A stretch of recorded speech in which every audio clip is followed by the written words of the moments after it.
নরোত্তম ঠাকুর তিনি বলেছেন তার প্রার্থনার মধ্যে, গঙ্গার পরশ হইলে পশ্চাতে পাবন, দর্শনে পবিত্র করো এই তোমার গুণ। দেখো নরোত্তম ঠাকুর তার প্রার্থনার মধ্যে বলেছেন, গঙ্গা স্নান যদি তুমি 1000 বার করো তাহলে তোমার হৃদয়টা কুলুষমুক্ত হয়, কিন্তু বলছেন একবার যদি কোন শুদ্ধ ভক্তের দর্শন তুমি পাও, একবার শুদ্ধ ভক্তের দর্শন করাতে তোমার হৃদয় পবিত্র হয়ে যাবে, তোমার হৃদয় পবিত্র হয়ে যাবে। গঙ্গার পরশ হইলে পশ্চাতে পাবন, দর্শনে পবিত্র করে এই তোমার সাধুর এত মহিমা, সাধুর এত মহিমা। মা মনোযোগ সহকারে শুনতে হবে এবং আমাদের এই জিনিসটা উপলব্ধি করতে হবে, কখনো যেন কোনো পরিস্থিতিতে সাধুর চরণে অপরাধ না হয়। যদি হয়ে যায় জীবন শেষ, যদি হয়ে যায় শেষ। ভক্তি পথে এসে, ভক্তি জীবনে এসে আমরা 5 প্রকারের অপরাধ করি। কয় প্রকারের সবাই বলো? এক হলো জীব অপরাধ, দ্বিতীয় হলো নাম অপরাধ, তৃতীয় হলো দাম অপরাধ, চতুর্থ হলো সেবা অপরাধ, পঞ্চম হলো বৈষ্ণব অপরাধ। একবার এই 5টা অপরাধের মধ্যে সব থেকে ভয়ঙ্কর অপরাধ হলো বৈষ্ণবের চরণে অপরাধ। একবার যদি হয়ে যায়, যে বলছেন কি বৈষ্ণবতে হয় যদি ক্ষুদ্র অপরাধ, কোটি কোটি ভজনেতে পড়ে যায়। একবার যদি মা বৈষ্ণব চরণে তোমার অপরাধ হয়ে যায়, তোমার ভক্তিলতা বীজ আপনা থেকে শুকিয়ে যাবে, শুকিয়ে যাবে। তো এই জায়গা বলছেন বৈষ্ণব অপরাধ গুলো কি কি গো মা? এর মধ্যে প্রথম হলো বৈষ্ণবকে দেখে আনন্দিত না হওয়া।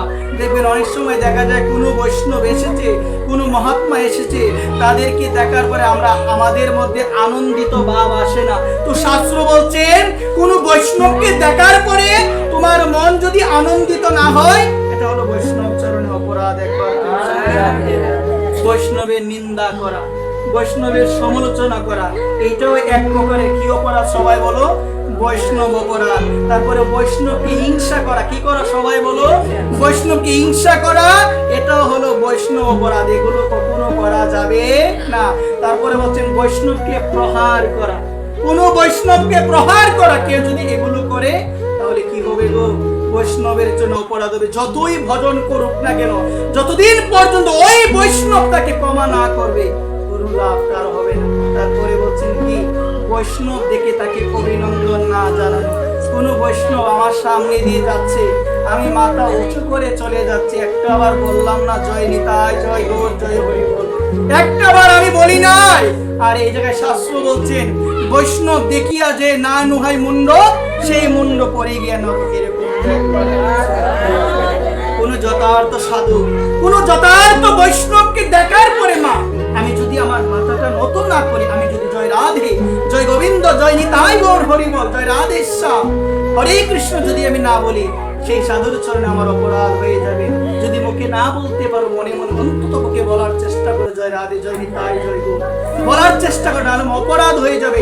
আর অপরাধ যদি হয়ে যায় মা, তোমার ভক্তিলতা বীজ শুকিয়ে যাবে, আনন্দ পাবে না মা।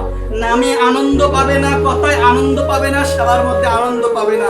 যদি জীবনে কখনো ওই রকম অবস্থা হয়, নামে আনন্দ পাচ্ছ না, সেবায় আনন্দ পাচ্ছ না, বুঝতে হবে কোনো না কোনো সাধুর চরণে, কোনো না কোনো বৈষ্ণবের চরণে তোমার অপরাধ হয়ে গিয়েছে মা। নিবেদন সকলের চরণে, সাবধান থাকতে হবে।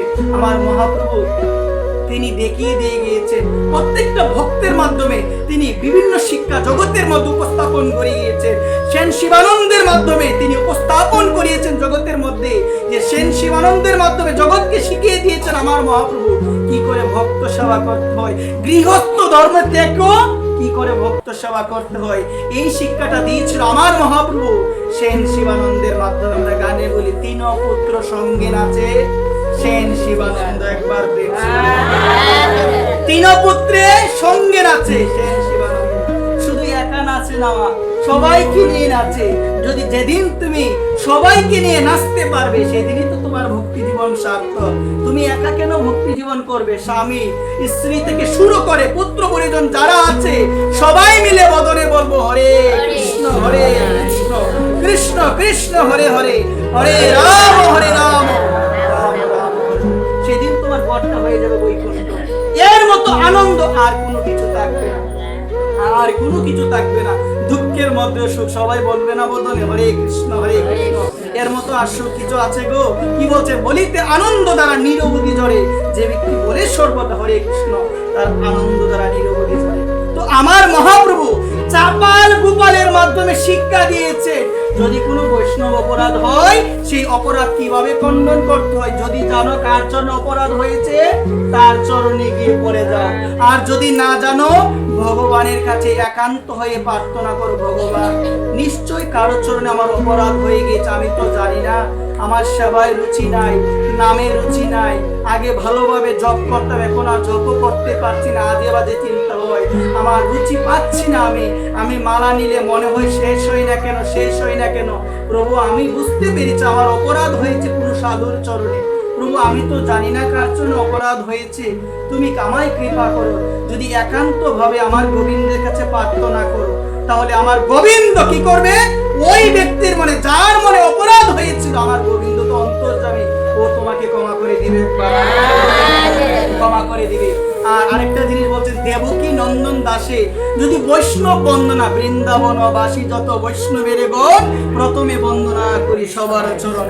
এই বন্দনা যদি প্রতিদিন কীর্তন করতে পারো, ব্রাহ্ম মুহূর্তে সকালে ঘুম থেকে উঠে, তাহলে যদি তোমার অজান্তে কোনো বৈষ্ণবের জন্য অপরাধ হয়, তাহলে ওই বৈষ্ণব বন্দনা নিত্য কীর্তন করার মাধ্যমে সেই বৈষ্ণব অপরাধ থেকে তুমি মুক্ত হতে পারবে।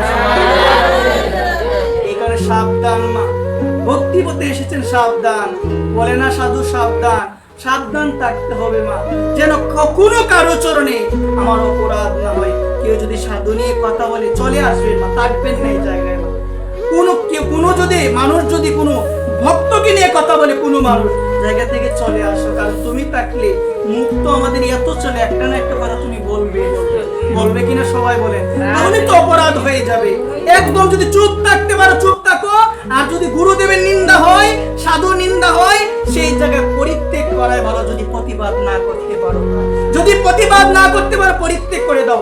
আমার সামনে আমার গুরুদেবকে নিয়ে কেউ কোনো কথা বলবে, আমি যদি চুপ করে থাকি, তাহলে যে বলছে এই কথা তার থেকে বেশি অপরাধ যাবে, তার থেকে বেশি অপরাধ যাবে। আমার গুরুদেবকে নিয়ে কেউ নিন্দা করবে, কেউ সমালোচনা করবে, সেটা আমি বসে বসে শুনবো, আমি বলবো তার অপরাধ হচ্ছে, আমার তো অপরাধ হবে, কে বলছে হবে না, তোমার আরো বড় অপরাধ হবে। তুমি গুরুদেবের নিন্দা শুনেছো, বলছেন কি, গুরু নিন্দকের মুখ কবু না হেরিবে, যথা হয় গুরু নিন্দা তথা না যাইবে। সেই জায়গায় যাওয়া যাবে না যেখানে বৈষ্ণব নিন্দা, সাধু নিন্দা হয় মা, কখনো যাওয়া যাবে না। এই কারণে মায়েদের চরণে এই নিবেদন থাকবে, যতটুক পারা যায়, যতটুক মানা যায়, ততটুক যেন মানতে পারে। সাধু নিন্দা, বৈষ্ণব নিন্দা থেকে যেন আমরা মুক্ত হয়ে থাকতে পারি মা। যদি অপরাধ হয়ে যায় মা, তাহলে যতই নাম করো না কেন, রুচি আসবে না, রুচি আসবে না, ভাব আসবে না। এই কারণে বলছেন কি, যে বৈষ্ণব অপরাধ থেকে নিজেকে সর্বদা মুক্ত রাখতে হবে। একবার কোন অপরাধ থেকে মুক্ত রাখতে হবে, সবাই বলো, বৈষ্ণব অপরাধ থেকে। আমার ভগবান বলছেন ভাগবতে, আমার এই বাম হাত যদি বৈষ্ণব অপরাধ করে, আমার ভগবান বলছেন এই বাম হাত আমি কেটে ফেলবো, তবুও আমি বৈষ্ণব অপরাধ করবো না। আমার ভগবান ভাগবতী বলছে, আমার ওই বাম হাত যদি বৈষ্ণব অপরাধ করে, ওই বাম হস্তকে আমি কেটে ফেলবো, তথাপি আমি বৈষ্ণব অপরাধ করবো না, বৈষ্ণব চরণে আমি অপরাধ করবো না। তো এই জায়গায় শিক্ষা দিল মা, বৈষ্ণব অপরাধ যে কত বড় ভয়ঙ্কর অপরাধ, যারা ভক্তি পথে এসেছে তারাই বুঝতে পারে, তারা সর্বদা সাবধান। এই কারণে তো তারা কখনো অন্যের দোষ দেখে না, যারা যথার্থ সাধু কখনো দেখবে না মা।